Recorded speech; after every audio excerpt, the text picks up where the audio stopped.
Here in the villages, they grow lemon trees and orange trees. The lemons are about the size of oranges, and my friend's neighbor has some growing, so we're going to pick these and make chicken piccata with a wonderful lemon sauce.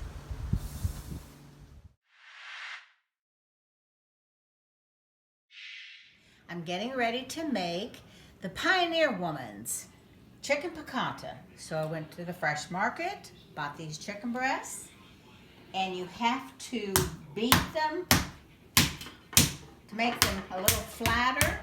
And since I'm not at home, I think I can just do it like this with a spatula and a hammer. They say to get these thin.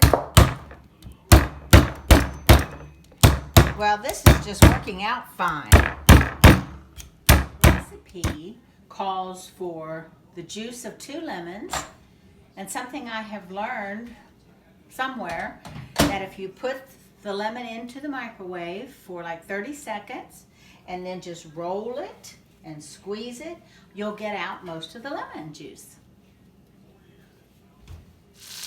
All right, you fry the chicken about 4 to 5 minutes on each side till it gets nice and brown.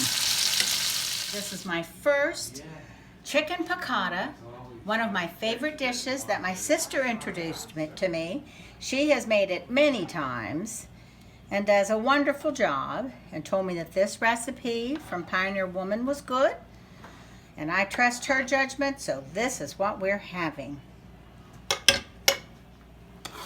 Now over here.